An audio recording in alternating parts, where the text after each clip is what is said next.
Hey, what's up guys? This is Anthony from Anthony's Customs, and for this review, we are looking at the McFarlane Toys DC Multiverse Superman. Oh, Superman. This is the new Superman. What's his name? David Cornsweet? Something like that. Some people like the movie, some people don't. We're going to not talk about the movie too much because that's not what we're here for. We're here to talk about the figure, and if you're looking at this review, you're probably interested in it, and I'm going to give you the information you need to decide if you want to buy it. So let's go ahead and get him off the stand and take a closer look. Now before we get into the figure, let's go ahead and look at my package. Standard McFarlane packaging. This doesn't look as good as it normally does. A lot of empty space and weird alignments and just doesn't look great, but it's a fine package still. Nonetheless, it is just fine. There you go. There you go. I don't know why they're doing this with the live action stuff. They did it with a lot of the Batman ones too. Put a movie poster on there. Do something, but this weird coloring book look is just a strange option. What's with the sleeves and the hands? I don't think it's supposed to look like that. That's weird looking, right? Anyway, that's the package.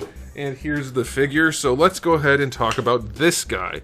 He stands just about 7 3/8 inches tall, so he's got some real size to him.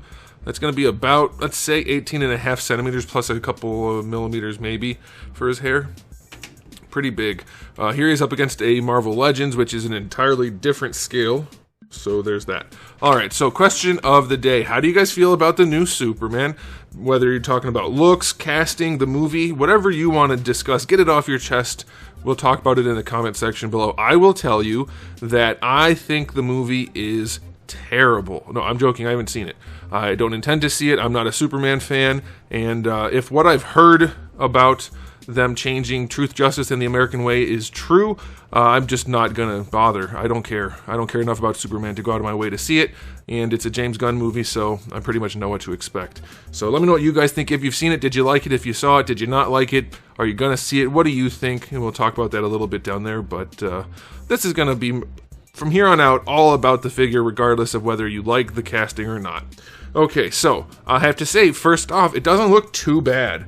For a McFarlane figure, it's relatively well proportioned. I think his head's a little bit small because he's a real person and this is built like a comic book character. So yeah, it's a little bit off. I think the arms might be a touch long, maybe, but otherwise it's pretty darn good. It's pretty nice looking. They did a good job with it. For being an almost paintless figure, it looks alright. I don't know that the colors are hyper accurate to the movie, but that's going to change depending on which version of the movie you watch, and that kind of stuff like that always changes with DVD releases and whatever else, so it's never going to be perfect, I think, but generally it looks alright. It's got definitely that kind of MCU tactical look to the suit, which is a strange thing that they went for Superman, but yeah, he's got all the different patterns and panel lining and things like that. It's like kind of a new 52 look, I guess, with the trunks. I don't know. I don't know. You guys tell me what you think about just the suit. Regardless of anything else, what do you think about the suit? For me, I just, it's not winning me over to side Superman. His cape is very heavily textured, looks like burlap. That's a thing. I think the likeness is pretty good, honestly, for, I do think his name is David Cornsweet, right? Something like that.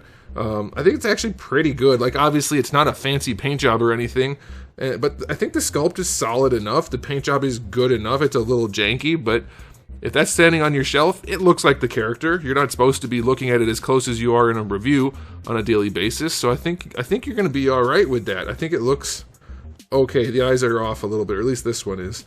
But yeah, it's not bad. It's not a bad-looking figure. The S is painted pretty cleanly. Belt is okay. That's it for paint, by the way. The belt, the S, the other S, and then the face, which is just eyes and mouth, basically. So yeah, not a lot going on here. It's a fairly basic figure. Doesn't cost a whole lot, so I guess that's okay, and it looks generally okay. So just for the aesthetics, I will give it 8 out of 10. It's pretty decent. If you're into this sort of guy, this sort of character, Superman that is, live action version, you could do a whole lot worse. So that's something. Alright, as far as accessories go, get ready to be disappointed. We have one fist hand and one clenchy hand. I guess that's probably for like holding somebody by the neck, but it's kind of the wrong pose for that, so I don't know. And then two karate chops. That's it. No 2 fist hands, and that's it. So, okay, you get the DC display stand and the coloring book artwork for Superman. 3 out of 10. No 2 fist hands is lame. No alternate head, also lame, because that kind of like slight smirk on his face. Not the best pose, or best thing for posing. In a lot of poses, it's going to look weird. So, not good assortment of accessories. Now, as far as articulation goes, the cape is not a cloth cape. It's not wired. It is connected to the body, so it hangs nicely. It's a good sculpt, so I can't fault him for that. But it is not what a lot of people want these days, which is cloth. So there's that. The head is on the double ball peg that we know to expect from McFarlane toys. It's probably going to need some heat, because mine feels like it's stuck. Like, it's really not moving much, other than on one of the balls. So, unless they just did a really bad job this time, it needs to be heated up. But, as it is, it's fairly limited, and that kind of sucks. For the shoulders, we do have those caps in there to let the shoulders move around a little bit. Not a ton, but I would say it's enough to get some adjustment posing in there, so that's okay. The ball hinge on the shoulder itself, not great. Can't get up to horizontal, so that kind of sucks. You will get the full rotation, but the cape will get in the way a little bit. Bicep swivel is fine. Double jointed elbow, also fine. Not the ugliest elbow we've seen from McFarlane toys, so that's a thing. And then for the wrists, we do have ball hinges that match the hands, but this time they're actually on the outside of the cuff of the sleeve, and it actually looks good. A lot of the Superman figures, they actually sculpt the wrist joints to look like cloth, but then paint them or leave them skin colored, and that looks bad. This works nicely on this figure, so that's pretty good. I will say, I didn't mention this earlier, the texturing on the arms is way heavier than on the torso and on the legs. I don't think that's intentional. I think that's poor design, because it's way different. If you look at the arm there, let's get it closer to the leg somehow. How can we do this on this action figure? The texturing on the arm and leg are very, very, very different. And it's not like it's just one panel on the arm. Every panel on the arm has this really heavy, noticeable texture. And then on here, it's almost not there even. So, I think they screwed up a little bit. But let's see how the torso moves. He can not lean back very well at the top, but at the bottom it does lean back. Leaning forward. The bottom wants to do a little bit, the top doesn't want to do much at all, so that sucks. Leaning to the side, again, the bottom is doing most of the work. The top can move, but it's probably best side to side. It doesn't really want to stay in place, though. It feels like a pretty low-quality figure. It does rotate at both joints, so there's that. Now for the trunks, let's see if these low boy short style trunks are going to let the legs move. Going out to the side, yeah, they flat. Why did they use red?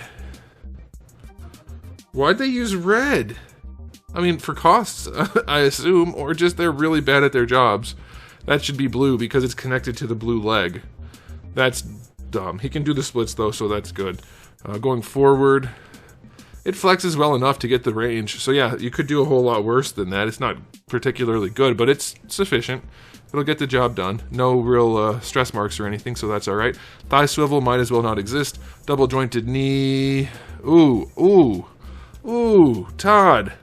Do you guys check your figures before you produce them? Holy crap.